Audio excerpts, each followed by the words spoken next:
The LGBTQ+ community, a group diverse in terms of gender and sexual orientation, is in a minority in society, with acceptance levels varying in different territories.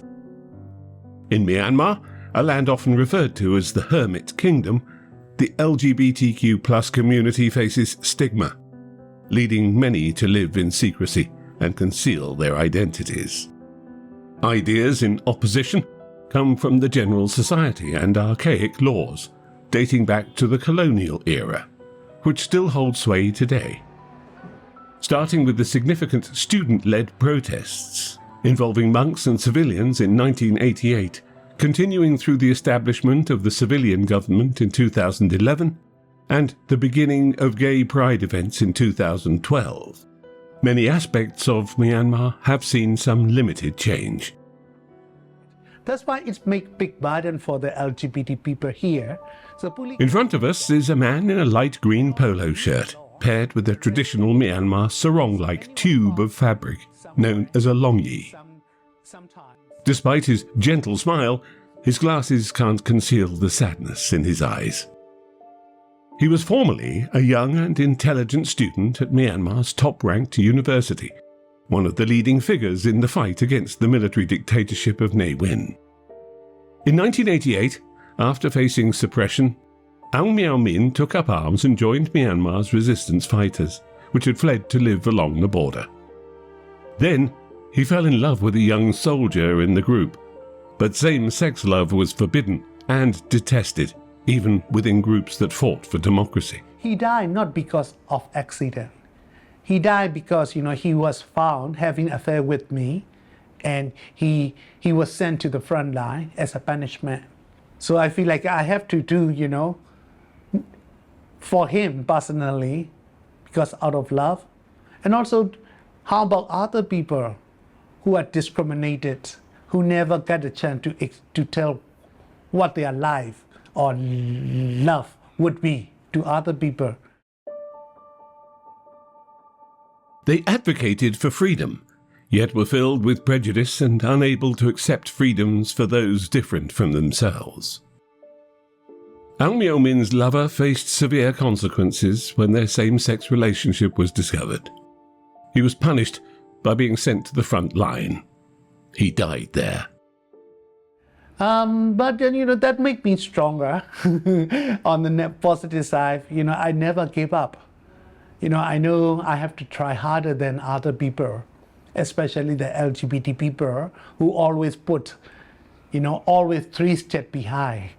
So I have to walk 3 steps when other people have only 1 step. This is the first time I got a visa of Myanmar and my country on my travel document. After more than 20 years in exile, Aung Myo Min returned to Myanmar in 2012.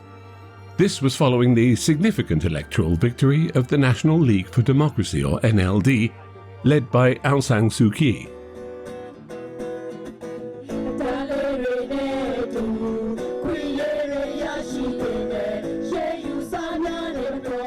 In 2017, in the heart of Yangon, the city has begun organising a special day, seeking to end violence against women. In addition to women, there are also transgender people participating. We want to include the LGBT, lesbian women and transgender women into the women movement. So here, there's a still conservative idea. When you talk about women, people don't think lesbian women are included. Transgender women are included. So I like to tell the people that, the violence against women, regardless of sexual orientation and gender identity, should be considered as a form of violence against women.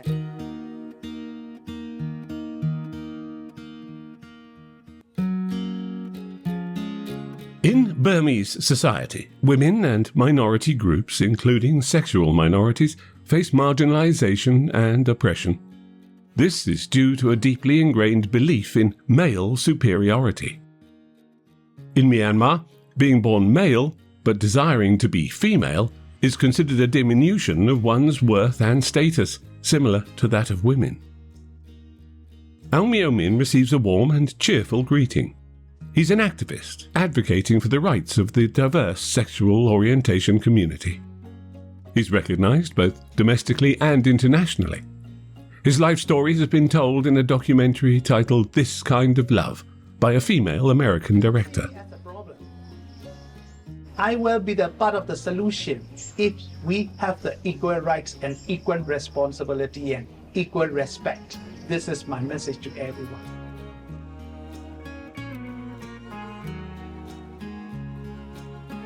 We see many transgender people at the event, appearing comfortable and relaxed when surrounded by understanding friends. The event is held quietly and doesn't attract much attention from the general public.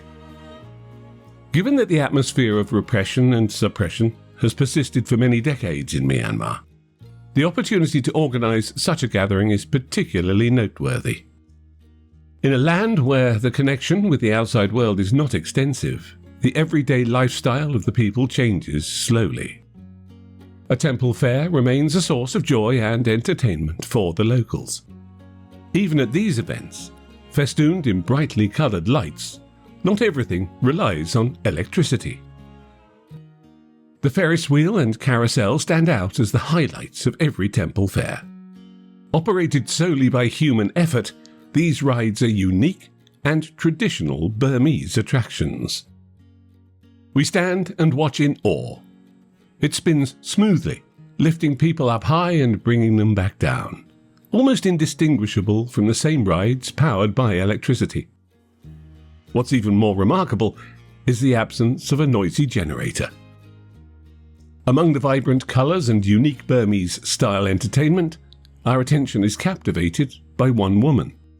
She's dressed in a black lace blouse and a black and grey traditional longi, embroidered with silver tinsel. Her hair is partially up, and she wears bold makeup. Our Burmese interpreter tells us that she's a transgender person, working to promote safe sexual practices within the transgender community. The transgender woman tells us that she dresses like this because today she's here to provide counselling. She normally dresses in a typical male attire, though, because she still faces ridicule and harassment every day. We follow and notice the gazes of many people following her, as if they were witnessing something extraordinary.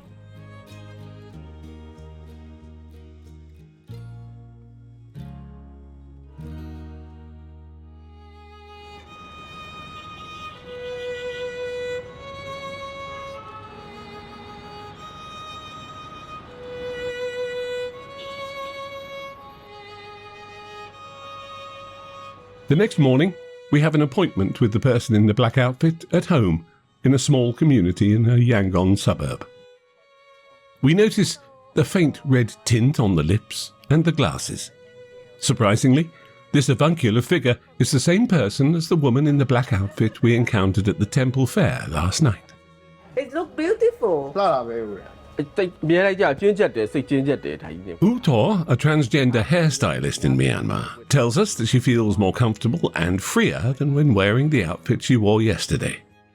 Although having the physical features of a male and dressed in masculine attire, we could perceive his true spirit.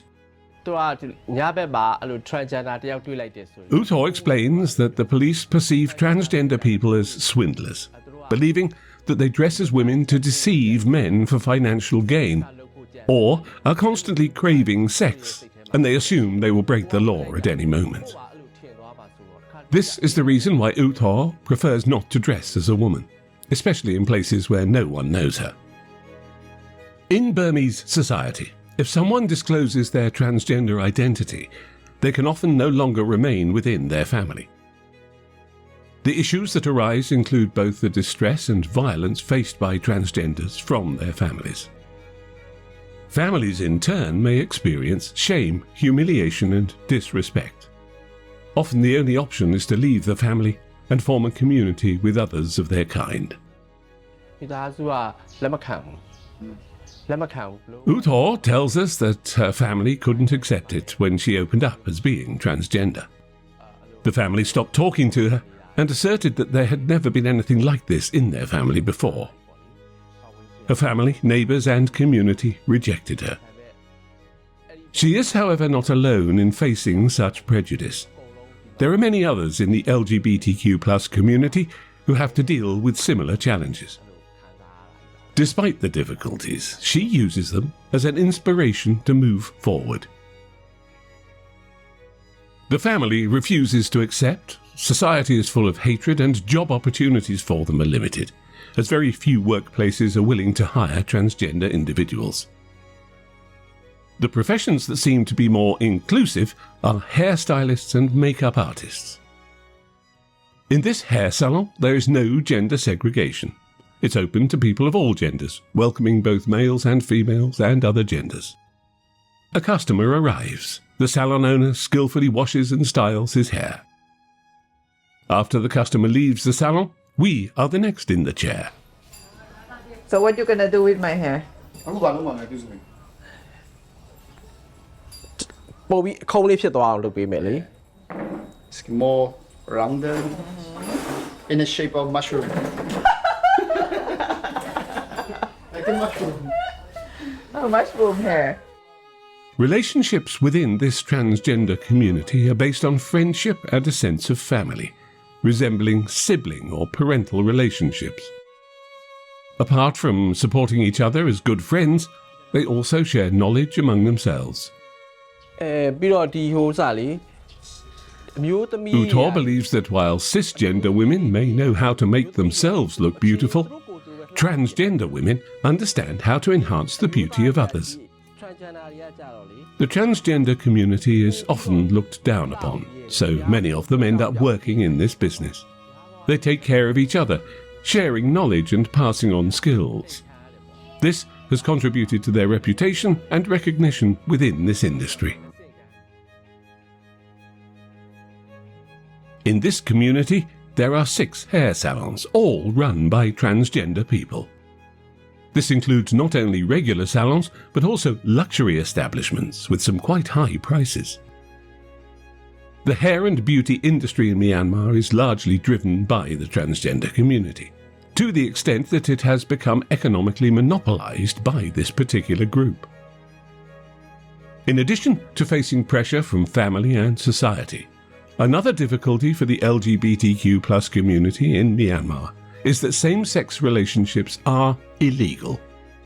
The law in question is Section 377 of Myanmar's Penal Code. It is a law inherited from the British colonial era and is still in force to this day. They don't say the homosexuality, but it's unnatural sex. Which is very broad. Very broad, but it could be anything. So, people would arrest it, and then threatened by the police that you would be charged under 377. So you pay money or go to jail. So many, LGBT people, particularly gay men, pay a bribe or money to the police. So the law is used as a kind of ATM machine.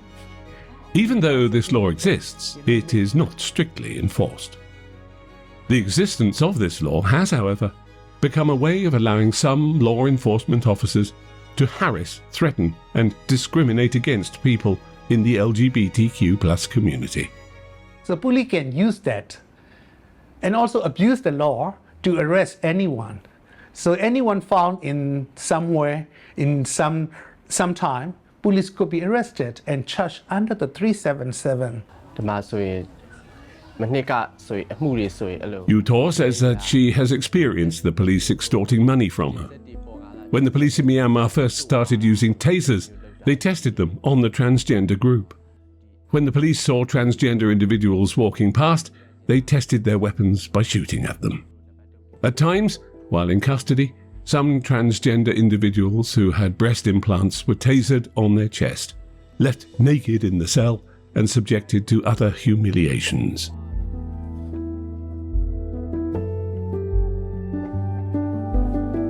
The majority of Myanmar citizens, especially the older generation, feel resentful towards the colonial rulers who oppressed the people, drained their resources and created disharmony. Upon gaining independence, Myanmar rejected many aspects of British influence. An everyday example is the traffic in Myanmar. which doesn't adhere to the left-hand driving as is used in the UK, despite almost all cars in the country having the steering wheel on the right. Many old laws from the colonial period, which deprive people of their rights, are yet to be repealed. We are currently working on two advocacy. One is to stop police abuse against the transgender women under arrest and under detention. So we give legal services when someone is arrested, and we got the friends of the lawyer who provide, defense and get the kind of legal procedure. This is case by case. But our natural goal, natural advocacy, is to abolish the Article 377, which is threatening, make every single LGBT under insecure situation. If you want to see more great content from all over the world, please like the video, subscribe to our channel and hit the bell icon. Thank you. Myanmar is an extremely conservative society, and individuals in the LGBTQ+ community often face discrimination, sometimes even from their own families. As a result, many are hesitant to openly display their identities. In 2011, several factors, including the relaxation of military rule, opened up opportunities for the political party that won the elections to govern the country. The closed nature of this secluded land is slowly opening up to the outside world. The society, which is beginning to shift and change, is gradually allowing the stories of people heretofore in the shadows to be revealed.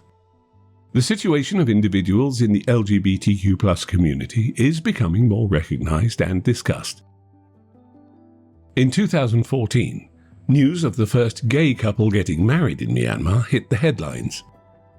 Tin Ko and Myo Hin Thet had been quietly living together for 10 years and wished to celebrate this new milestone with their friends. Images from their wedding leaked out and rapidly spread online.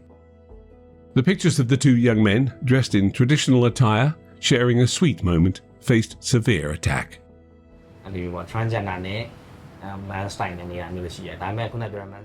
Myo Min Thet says that they weren't physically harmed, but their images were circulated online and mocked. The impact of this has, however, been that people who used to conceal their sexual orientation are now more courageous about coming out and openly expressing their sexual preferences. Despite facing hatred, this married couple has shown great courage in remaining true to themselves. Today, in their small apartment in Yangon, they welcome a new member of their family, a joyful and lively 3-year-old boy, a foster child, who brings a whole new level of happiness to their small family. Tin Ko tells us that everything comes from love. He thinks that when people talk about love, they often consider it in the context of a relationship between a man and a woman. There's little consideration for same-sex relationships, and the world often views such love as unnatural and wrong. If it is against nature, they ask, why have they loved each other for a decade? Another example is the love between some heterosexual couples that lasts only 2 to 3 years and ends in separation or divorce, even if they have children. Although opening up about their identity means they become known by more people, it can also expose them to potential attack, especially from those who disagree, particularly within certain religious groups. Being gender diverse is often linked to religious beliefs about the consequences of past actions. It's believed that individuals in the gender-diverse community have sinned in previous lives, leading to suffering in this life. Some monks propagate such beliefs.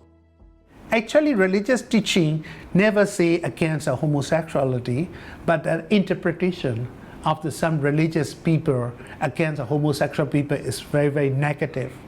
So, and also they always, say that homosexuality is a sin from previous life. You did something wrong in your previous life, that's why you are suffering like a homosexual people in this life. So this kind of teaching is widely, known among our society and that the wrong religious message make people more vulnerable. In 2011, the political party that won a significant number of seats in the election had the opportunity to govern the country. Several party members were former activists for democracy and political prisoners. In 2018, Myanmar hosted its first LGBTQ+ festival, attracting thousands of participants each day. Aung Myo Min also became the Minister of Human Rights in the cabinet of the National Unity Government of Myanmar at the time, marking the first openly LGBT minister in the country's history. These initial advances in the rights and freedoms of LGBTQ+ people have, however, proven to be temporary, as their hopes have hit obstacles. On February 1st, 2021, there was another military coup, leading to Aung Myo Min's exile once again. The Burmese were in pain because their country had only recently emerged from the shadows of dictatorship. The voices of protest echoed throughout the city. For the LGBTQ+ community in Myanmar, this is also a nightmare, as the military is poised to return to a rule of oppression once again. To reclaim those opportunities, a fight for democracy has erupted. On the streets, it's not only the young and the old who are present, but also various gender groups. They've taken to the streets to reclaim their dreams, because without democracy, there can be no gender equality. Those in the diverse gender community in Myanmar face constant challenges encompassing culture, religion, and societal beliefs. It is difficult to repeal or change laws, but the overturning or altering of those beliefs becomes even more challenging amid the current unstable political circumstances.